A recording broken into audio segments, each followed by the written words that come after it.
Bismillahirrahmanirrahim. Assalamualaikum warahmatullahi wabarakatuh. Bertemu lagi di channel Sukses Perangkat Desa. Seperti biasa, sebelum kita lanjut, tak lupa saya ucapkan salam sejahtera bagi para rekan-rekan semua di seluruh Nusantara. Semoga dalam keadaan sehat walafiat, selalu bisa menjalankan aktivitas setiap hari dan tentunya selalu dalam lindungan Allah. Amin.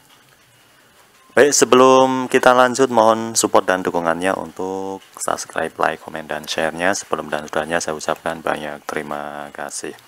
Baik, langsung saja sesuai dengan janji saya di video sebelumnya ya, terkait dengan tes wawancara PKD atau pengawas kelurahan atau desa ya. Kita mau bahas tentang materi atau prediksi tes wawancara PKD Pemilu 2024 ya. Langsung saja untuk mengefisienkan waktu, nomor 1. Bisa ceritakan mengenai diri Anda ya. Jadi di sini untuk catatan ya, sebelum kita lanjut ke jawaban ya. Catatan ya, jika kita masih fresh graduate ya, maka Anda bisa mengawalinya dengan menjelaskan status Anda sebagai lulusan baru, alasan Anda memilih jurusan kuliah atau SMK, dan pandangan Anda mengenai jenjang karir ya dari jurusan Anda tersebut. Kemudian, jika Anda pernah bekerja sebelumnya ya, maka kita bisa menjelaskan dari awal kelulusan dan posisi yang pernah kita ambil sebelumnya ya. Baik, lanjut untuk contoh jawaban fresh graduate ya. Jadi tadi untuk pertanyaannya ya, bisa ceritakan mengenai diri Anda. Untuk contoh jawaban. Baik, terima kasih sebelumnya. Mohon izin Bapak atau Ibu, perkenalkan nama saya Budianto, sering disebut Budi atau nama panggilan saya Budi. Saya tinggal di Dusun Mawar, tepatnya RT 1 RW 1 Kecamatan Melati. Contohnya ya. Saya baru saja lulus pada tahun ini dengan jurusan manajemen bisnis. Adapun alasan saya memilih jurusan tersebut karena saya menyukai bagaimana proses pengelola tim agar sebuah bisnis berjalan dengan baik.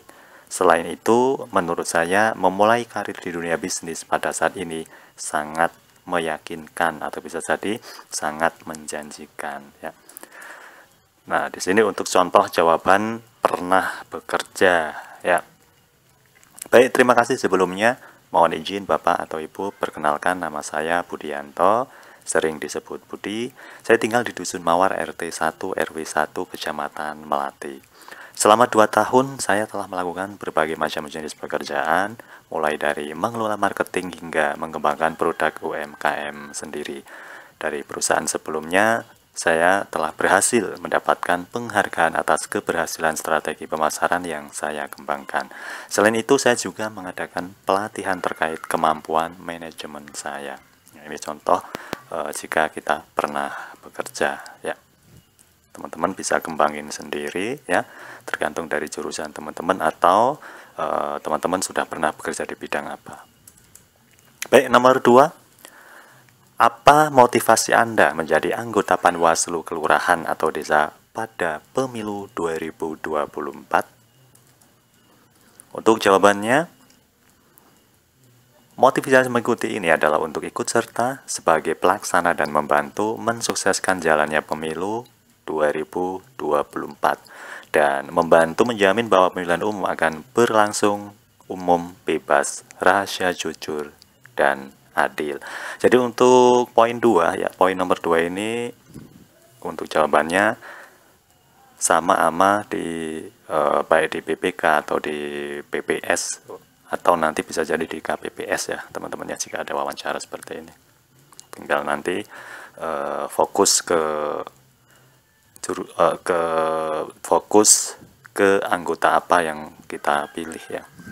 Lanjut nomor 3. Apa yang Anda ketahui tentang Panwaslu Kelurahan atau Desa di jajaran pengawas pemilu?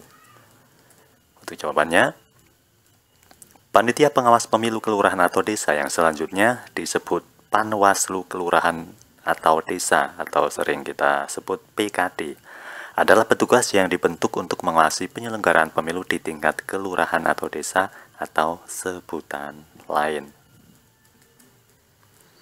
Jumlah Panwaslu Kelurahan Desa atau PKD sebagaimana merujuk pada pasal 92 ayat 4 Undang-Undang Nomor 7 Tahun 2017 tentang Pemilu, bahwa jumlah anggota PKD di setiap kelurahan atau desa sebanyak 1 orang.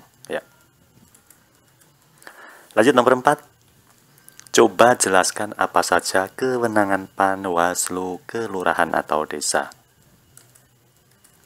Jawabannya, wewenang Panwaslu Kelurahan atau Desa sebagaimana diatur dalam pasal 109 Undang-Undang Nomor 7 Tahun 2017 tentang Pemilihan Umum adalah: 1.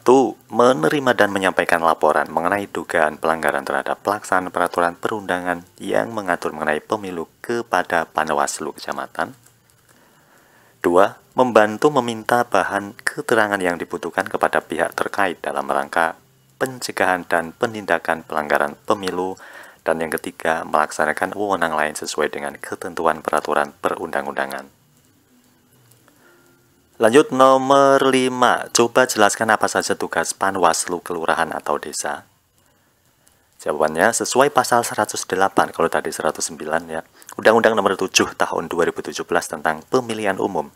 Panwaslu Kelurahan atau Desa bertugas mengawasi pelaksanaan tahapan penyelenggaraan pemilu di wilayah kelurahan atau desa yang terdiri atas: 1. Pelaksanaan pemutahiran data pemilih, penetapan daftar pemilih sementara, daftar pemilih hasil perbaikan, dan daftar pemilih tetap. 2. Pelaksanaan kampanye. 3. Pendistribusian logistik pemilu. 4. Pelaksanaan penghutang suara dan proses penghitungan suara di setiap TPS. 5. Pengumuman hasil penghitungan suara di setiap TPS. Nomor 6. Pengumuman hasil penghitungan suara dari TPS yang ditempelkan di Sekretariat PPS. Nomor 7.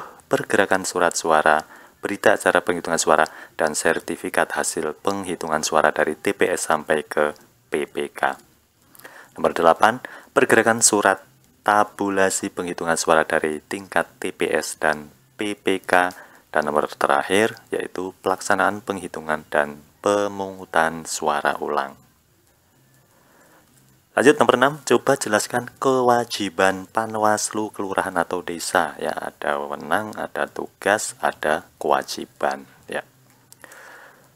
Jawabannya secara jelas diatur dalam pasal 110 ya, tadi 108, 109, kemudian yang ini 110 Undang-Undang Nomor 7 Tahun 2017 tentang Pemilihan Umum, yakni 1. Menjalankan tugas dan wewenangnya dengan adil, melakukan pembinaan dan pengawasan terhadap pelaksanaan tugas pengawas TPS. 3. Menyampaikan laporan hasil pengawasan kepada Panwaslu Kecamatan sesuai dengan tahapan pemilu secara periodik dan atau berdasarkan kebutuhan. Nomor 4. Menyampaikan temuan dan laporan pada Panwaslu Kecamatan mengenai dugaan pelanggaran yang dilakukan oleh PPS dan KPPS yang mengakibatkan terganggunya penyelenggaraan tahapan pemilu di wilayah kelurahan, dan melaksanakan kewajiban lain sesuai dengan ketentuan perundang-undangan. Lanjut nomor 7. Bagaimana cara Anda mengawasi tahapan pemilu 2024 yang berkualitas dan berintegritas? Jawabannya, saya akan melaksanakan tugas, wewenang, dan kewajiban Panwaslu Kelurahan atau Desa sebagaimana yang diatur dalam Undang-Undang Nomor 10 Tahun 2017 tentang Pemilu. Nomor 8. Apa yang Anda ketahui tentang PKD?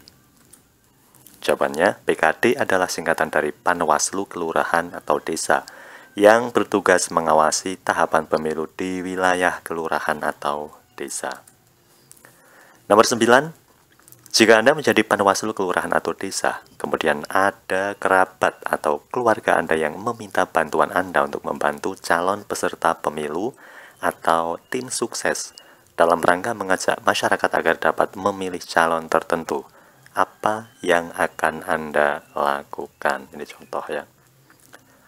Untuk jawabannya, saya akan memberitahukan kerabat atau keluarga saya dengan baik bahwa saya adalah pengawas pemilu yang dilarang oleh Undang-Undang Pemilu untuk mengajak atau mempengaruhi masyarakat untuk memilih calon peserta tertentu, peserta pemilu, dan diamatkan undang-undang untuk mencegah dan mengawasi terjadinya pelanggaran pemilu. Nomor 10. Apa saja yang dimaksud pelanggaran pemilu? Ya, jadi pelanggaran pemilu itu ada 3 ya. Apa saja yang dimaksud pelanggaran pemilu? Jawabannya, semua aktivitas yang bertentangan dengan undang-undang pemilu pada saat tahapan pemilu sedang berlangsung. Nomor 11, ada berapa jenis pelanggaran pemilu? Coba Anda sebutkan. Pelanggaran pemilu ada 3 jenis, yaitu 1. Tindak pidana pemilu, 2. Administrasi pemilu, dan yang terakhir atau yang ketiga, kode etik penyelenggaraan pemilu. Baik, terima kasih ya. Nanti kita lanjut ke part berikutnya ya, ada 2 part, totalnya ada 20 soal ya. Semoga bermanfaat buat yang sedang mencari materi. Jangan lupa untuk like, comment, and share, dan tetap semangat. Salam santun, salam sukses berjamaah. Akhirul kalam. Assalamualaikum warahmatullahi wabarakatuh.